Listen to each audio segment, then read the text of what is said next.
लक्ष्मी सबसे ज्यादा प्रसन्न कौन से दिन होती है? जम के बोलिए जरा। शुक्रवार। तो शुक्रवार को लक्ष्मी सबसे ज्यादा प्रसन्न क्यों होती है? उसका प्रसन्न होने का कारण क्या था? लक्ष्मी जी के दो भाई थे, दोनों की शादी नहीं हो रही थी, दाता और विधाता, दोनों का विवाह नहीं हो रहा। और दाता विधाता के लिए लक्ष्मी बड़ी परेशान थी, रोज नारायण से कहती थी प्रभु कुछ कृपा करिए, दाता विधाता का विवाह नहीं हो रहा, उम्र होती चली जा रही, इनका कुछ करिए प्रभु, आप नारायण आप कुछ तो कर सकते हो। भगवान नारायण ने तब लक्ष्मी से कहा एक काम करो, बेलपत्री के पेड़ के नीचे बैठकर लक्ष्मी तुम अनुष्ठान करो तुम्हारे भाइयों के विवाह के लिए। इसलिए आज भी हमारे हिंदू धर्म की रीति है कि बेलपत्री के पेड़ के नीचे शाम के समय लक्ष्मी का वासा होता है। इसलिए लोग इस बेलपत्री के पेड़ के नीचे तुम्हारा रात्रि को शाम को 6 बजे से लेकर रात्रि को 8 बजे तक तुम्हारा निवास होगा।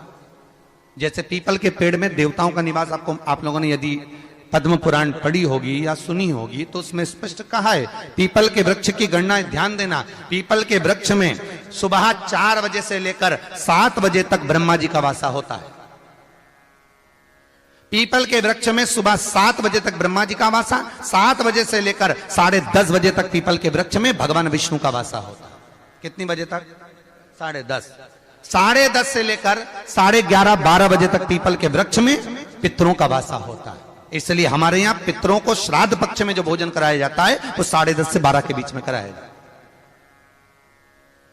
12 बजे के बाद पीपल के वृक्ष में दोपहर के 1:30 बजे तक आहूतों का वासा रहता है। आहूत कौन? जो गर्भ में शांत हो गए, जो कुंवारी अवस्था में शांत हो गए, जो जन्म लेने के बाद उनका विवाह नहीं हुआ और शांत हो गए, उन आहूतों का वासा उस पीपल के वृक्ष में दोपहर में 1:30 बजे तक रहता है। उसके बाद में प्रेतों का वासा चालू होता है। इसलिए दोपहर के समय पीपल के पेड़ की परिक्रमा नहीं होती। फिर शाम को 4 बजे से 7 बजे तक पीपल के वृक्ष में शंकर जी का वासा होता है। इसलिए शाम के समय पीपल की परिक्रमा नहीं होती। 7 बजे के बाद में पीपल के वृक्ष में रात्रि को 9 बजे तक कुबेर का वासा होता है। फिर 9 बजे के बाद में प्रेतवास चालू होता है पीपल के वृक्ष में। उसी तरह बेलपत्री का जो वृक्ष है, उस बेलपत्री के वृक्ष के नीचे रात्रि को 8 बजे से लेकर 12 बजे तक बेलपत्री के पेड़ के नीचे कुबेर का निवास होता है। महाराज, कुबेर का निवास। प्रयास करा करो किसी बेलपत्री के पेड़ के नीचे हम दीप लगाएं, घी का दीप। यदि संपदा की कमी हो तो, अगर भगवान ने खूब संपदा दी है तो भले मत लगाओ, कोई दिक्कत। महामृत्युंजय मंत्र का यदि आप जाप करते हो और आपको मालूम पड़ गया कि शरीर में मुझे ये रोग हो गया है, मुझे शुगर हो गया है, मुझे बीपी हो गया है, मेरा ब्लड प्रेशर ऊंचा नीचा रह रहा है, कोई भयंकर रोग, मेरे रिश्तेदार को कोई कैंसर जैसा रोग हो गया, किसी को कोई थायराइड हो गया, किसी को कोई किडनी और लीवर में सूजन हो गई, किसी को कहीं किडनी और लीवर में तकलीफ हो गई, तो शिव महापुराण की कथा कहती है, नवग्रह शिव महापुराण की कथा कहती है कि बेलपत्री के वृक्ष के नीचे महामृत्युंजय मंत्र का जाप जो शुक्रवार की शुक्रवार घी का दिया लगा कर करता है, उसके रोग बाबा देवाधिदेव महादेव समाप्त करते चले जाते हैं। ये संजीवनी मंत्र शुक्रवार के दिन भगवान शंकर को शुक्र को दिया था, इसलिए उसकी प्रधानता।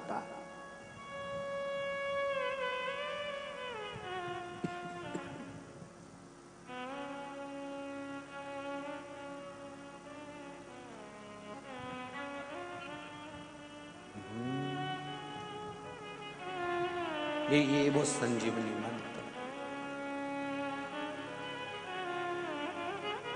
शुक्रवार के दिन बेलपत्री के वृक्ष के नीचे बैठकर घृत का दिया लगाकर शरीर में जो रोग है उसका स्मरण कर कर शंकर जी से विनय कर कर, हे भोलेनाथ, आपने शुक्र देवता को संजीवनी मंत्र दिया है, तो क्या आप मेरे को वो मंत्र प्रदान नहीं करोगे? मेरे रोग, मेरी बीमारी, मेरे दुख को आप नहीं हरोगे? शिव से कहो, ये शरीर आपने दिया है और भजन करने के लिए दिया है, स्मरण करने के लिए दिया है, कीर्तन करने के लिए दिया है, तो संभालोगे भी आप। और बेलपत्री की ओर मुख कर कर घी का दिया लगाकर महामृत्युंजय मंत्र का स्मरण कर लेने पर धीरे धीरे धीरे धीरे धीरे धीरे वो रोग समाप्ति की ओर आता चले जाता है।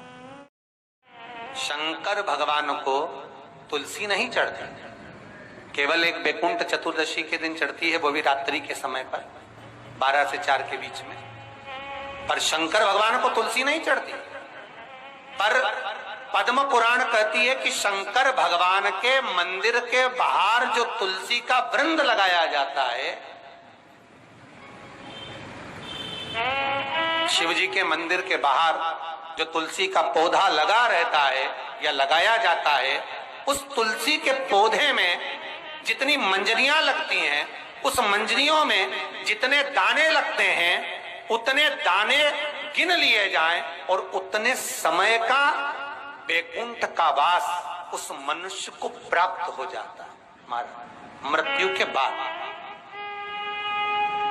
कितना विचित्र बात है, शंकर को तुलसी नहीं चढ़ती, पर शंकर के दरवाजे के बाहर शिव के द्वार पर जो तुलसी का पौधा लगा है, किसी ने लगाया है, किसी ने रोपित करा है, उस पौधे में जितनी मंजरियां लगी हैं, उस मंजरियों में जितने दाने लगे हैं, उस दाने जितने हैं उसको काउंट करा जाए, उसके बराबर उतने ही 1000 वर्षों तक उस जीवात्मा को बैकुंठ का वास मिलता है। क्यों? उसकी कथा भी यहां पर वर्णन है। जब भगवान विष्णु सामने शंकर के बैठे थे और भगवान शिव ने जब सत्यनारायण नाम रख दिया था, तब भगवान विष्णु शिव से कहते हैं नारायण। भगवान शंकर से कहते हैं भोलेनाथ, त्रिकालदर्शी, कैलाशी, अविनाशी, हे शिव। मेरे सारे विग्रह के साथ में लक्ष्मी मेरे साथ में।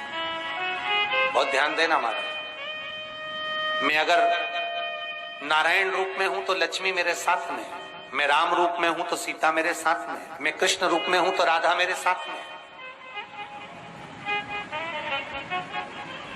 मैं रंगनाथ रूप में हूं तो गोदा मेरे साथ में लक्ष्मी सदा विराजमान है। पर आज आपने मेरा जो सत्यनारायण नाम रखा है, मैं अपना संग किसको ले? तब भगवान शिव ने कहा, आप जब बाहर निकले जो रोपित मिले बस वही आपको समर्पित हो। तुलसी का पौधा रोपित था, उस तुलसी के दल को भगवान नारायण ने अपना संग बनाया। और बहुत ध्यान देना, सत्यनारायण की कथा हो, चाहे भागवत की कथा हो, चाहे विष्णु पुराण की कथा हो, इन सभी कथाओं में सबसे ज्यादा प्रसाद की महत्वता नहीं है जितनी तुलसी के दल की महत्वता है। क्योंकि सत्यनारायण के साथ में हरि के साथ तुलसी का स्मरण